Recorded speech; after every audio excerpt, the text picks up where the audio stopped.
अर्चना अर्चना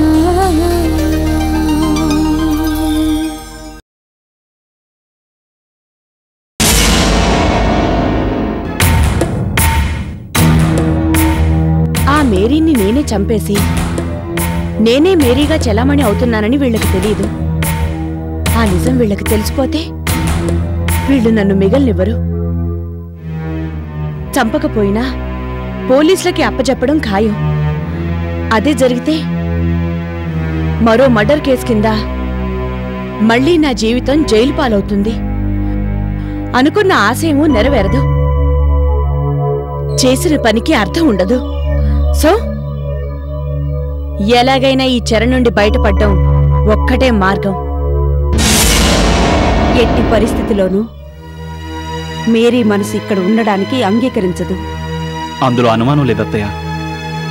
పోనీ కన్విన్స్ చేయడానికి ట్రై చేయొచ్చు కదా మమ్మీ. ఇప్పుడు కన్విన్స్ చేసే పరిస్థితి దాటిపోయింది.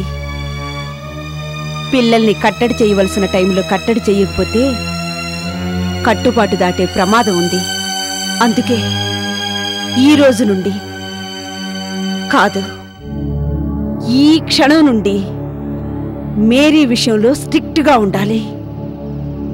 బయటకు పోనివ్వకుండా ఉండడమే కాదు, కనీసం బయట ప్రపంచంతో సంబంధం లేకుండా చూడడమే మంచిది. లాభం లేదు.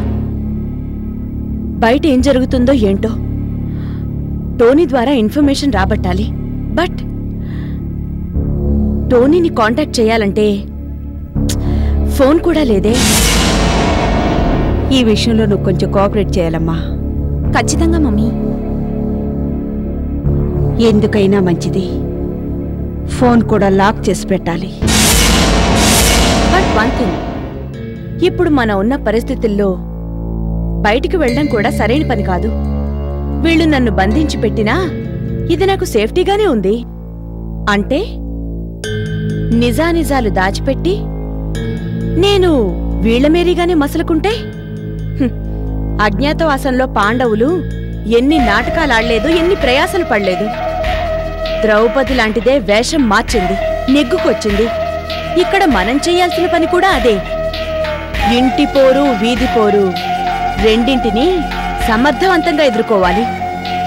ఎస్,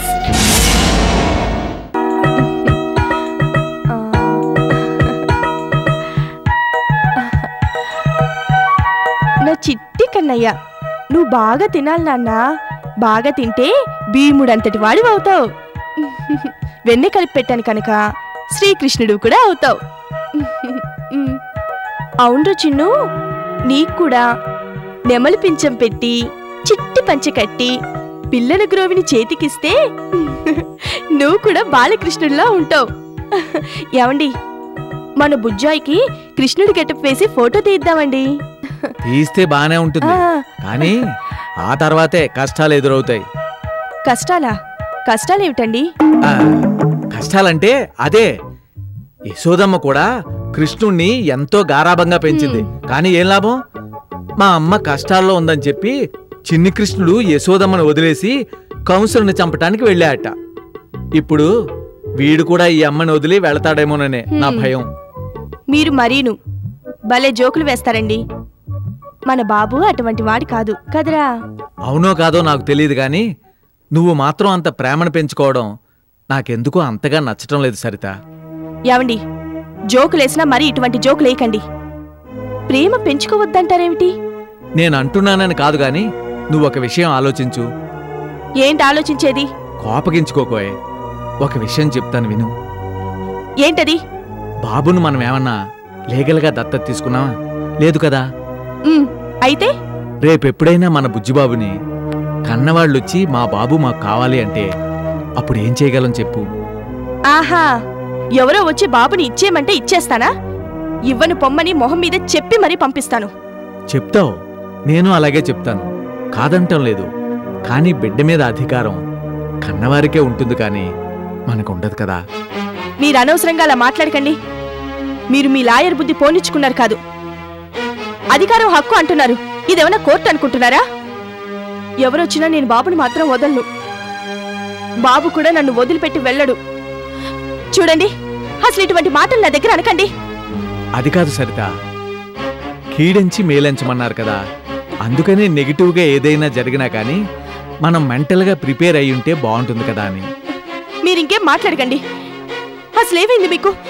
ఇలాంటి మాటలు మాట్లాడుతున్నారు. నేనేమన్నాను? ఉన్నమాటే కదా అన్నాను. లీగల్గా మన దగ్గర. ఆపండిక, ఈ అపశకనం మాటలు నేను వినలేను. మీరేమైనా చెప్పదలుచుకుంటే గోడలకో ఏ పుస్తకాలకో చెప్పుకోండి, నాకు మాత్రం చెప్పొద్దు. సరిత సరిత, తన్ను ఎలా ప్రిపేర్ చేయాలో ఏమో. పెరుగుతున్న ప్రేమను తరిగేలా చేయకపోతే ముందు ముందు చాలా గొడవలు అయిపోతాయి. అసలే పూర్ణిమ. ముందు నా బాబు నాకు అప్ప చెప్తారా లేదా? ఇది కక్ష సాధింపా? అంటే ఏవేవో కారణాలు చెప్పి నా కన్న బిడ్డను నా కాకుండా చెయ్యాలనుకుంటున్నారా? మర్యాదగా నా బాబు నాకు అప్ప చెప్ప.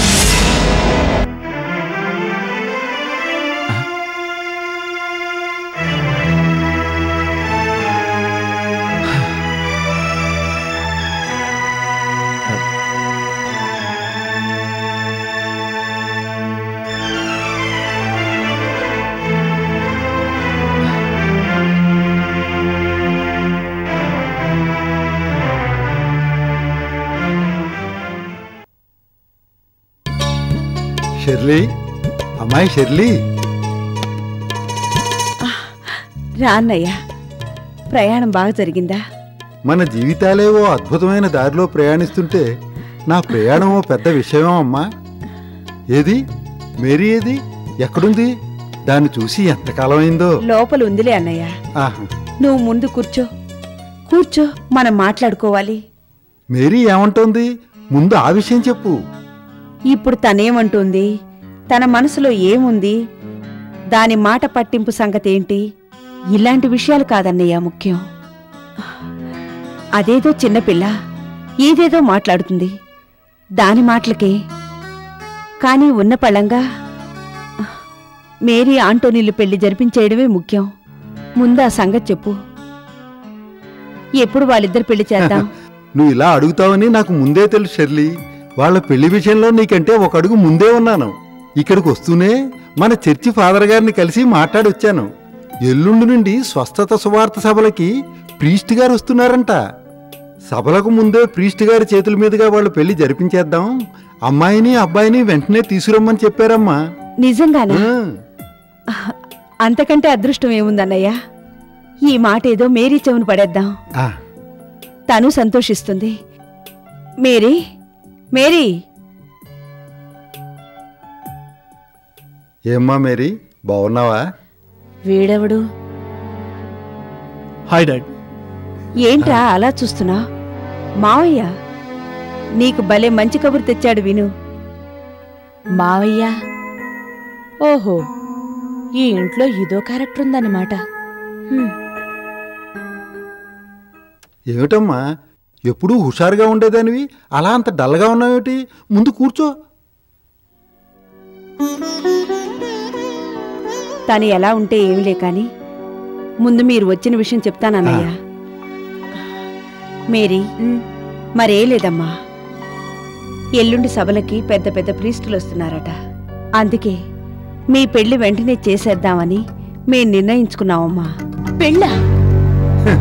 అదేమిట్రా అంత ఆశ్చర్యపోతున్నావు? నీకింకా పెళ్లి వయసు రాలేదనా?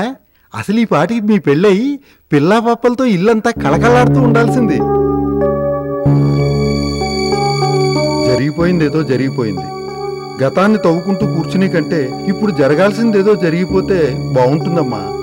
నాకు ఈ పెళ్ళొద్దు. అదే అదే వద్దంటున్నాను. నువ్వు మళ్ళీ మొదటికొస్తున్నావు. పెద్దవాళ్ళని చెప్తుంటే వినవే. ఎందుకక్క లేనిపోని అలర్ట్ చేస్తున్నావు? మామయ్య ఎంత మంచివాడో నీకు తెలుసు కదా, ఎందుకు కాదంటున్నావు? ఒప్పేసుకో అక్క. పోనీ ఎందుకు పెళ్ళొద్దంటున్నావో అదైనా చెప్పు. ఇప్పటికిప్పుడు వెళ్ళిపోవడానికైనా నేను రెడీ. తనతో ఏంటి ఆంటోనీ? రేపే మీ పెళ్ళి, అంతే. సాయంకాలమే మన ప్రయాణం. అర్థమైందా మేరీ? ఏంటి అర్థమయ్యేది? నన్నెవరూ అర్థం చేసుకోరేంటి? ఏంటే ఏంటే అర్థం చేసుకునేది? ఎన్నిసార్లు చెప్పాలి? ఎంతకాలం వెయిట్ చేయాలి? ఏ నువ్వేమన్నా చిన్నపిల్లవా? అర్థం చేసుకోవాలట, అర్థం. ఇక మాటలతో అనవసరం. మనం బయలుదేరుతున్నాం అంతే. ఇక నా మాటకి తిరుగులేదు. అయితే నా మాటకి తిరుగులేదు. నేను చెప్తున్నది వినండి. నాకింతకు ముందే పెళ్ళయింది.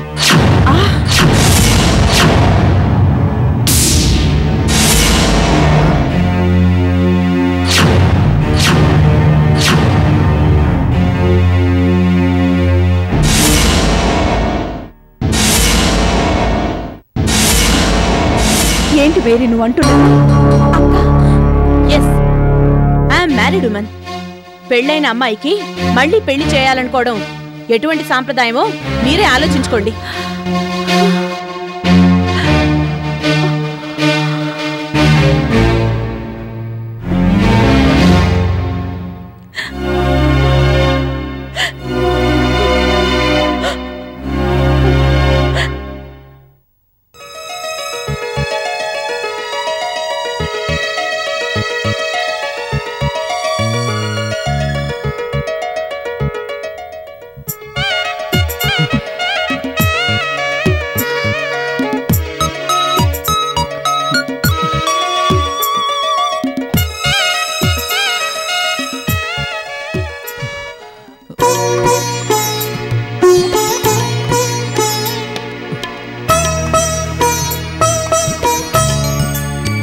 లేవండి,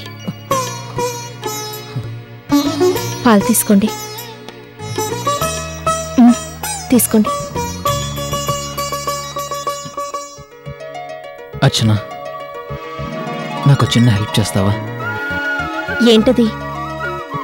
మరేం లేదు, నీ చేతులతో టిఫిన్ తినిపిస్తే తినాలనుంది. ప్లీజ్ టిఫిన్ ఏదన్నా ఉంటే తినిపించవా? సరే.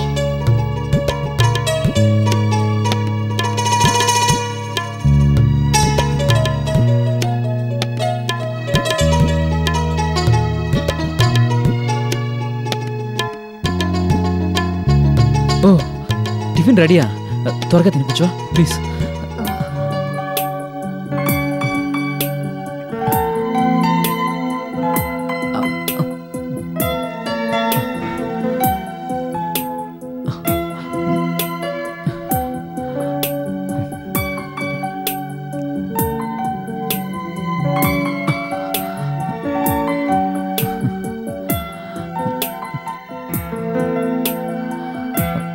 చాలు, ఇంకా వద్దు అర్చన. ఇంకొంచెం.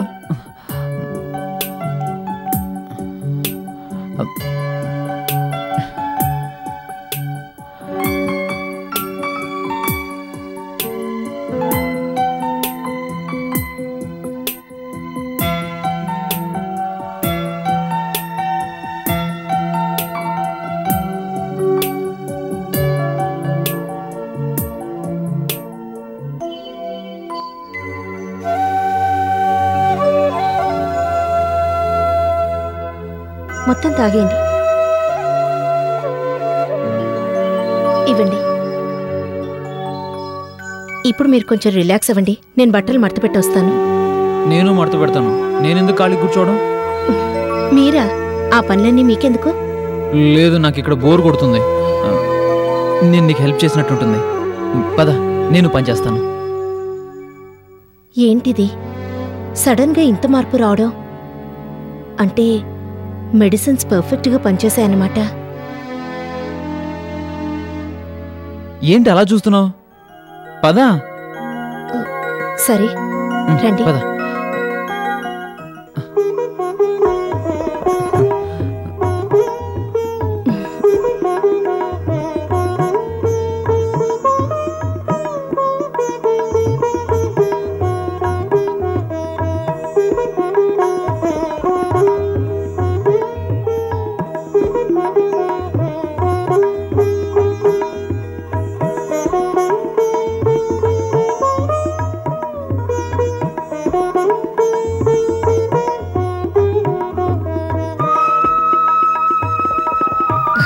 నేను చేస్తాను కదా.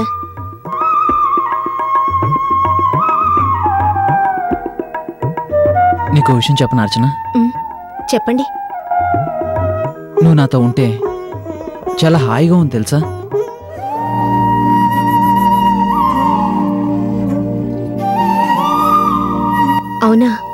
నిజంగా నా మీద ఒట్టు. ఒట్లు గిట్లు అవన్నీ ఎందుకులేండి, మీరు మంచిగా ఉంటే అదే చాలు. నిజంగానే నేను మంచివాడిని అయిపోయాను అర్చన. మీరే నన్ను నమ్మటం లేదు. అనవసరంగా నన్ను మంచానికి కట్టి పడేశారు. మరి మీరు చేసిన పని ఎలా ఉందండి? చిచి, నేను ఇంకెప్పుడు అలా చేయను. సరే, మీరు బుద్ధిగా ఉండండి, మిమ్మల్ని ఫ్రీగా వదిలేస్తాను. థ్యాంక్ యూ వెరీ మచ్ మా మంచి అర్చన. కానీ అర్చన, నీకు చిన్న విషయం చెప్పనా? చెప్పండి. నాకు ఈ మధ్య హెల్త్ బాగుండట్లేదు. అవును. హెల్త్ బాగోపోవడం అంటే నువ్వు అనుకున్నట్టు కాదు. ఇదిగో ఇక్కడంతా ఒకటే పెయిన్గా ఉంది. ఇక్కడ నొప్పి రావడం ఏంటండి?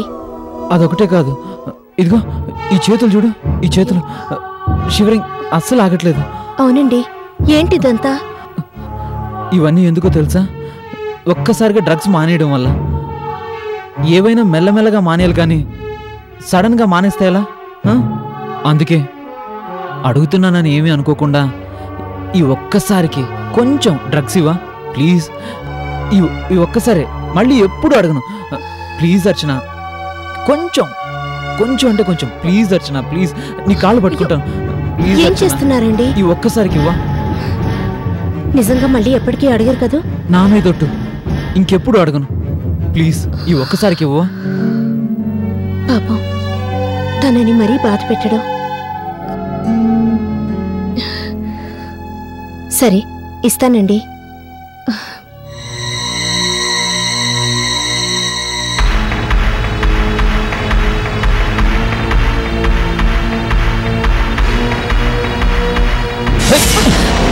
ఉమేష్, ఉమేష్,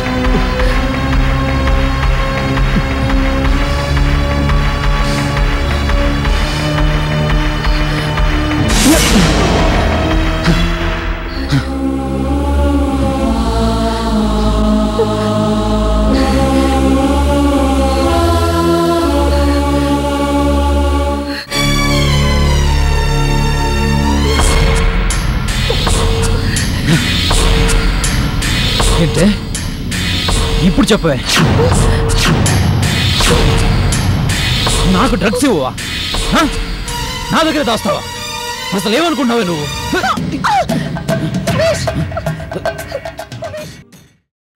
అర్చనా అర్చనా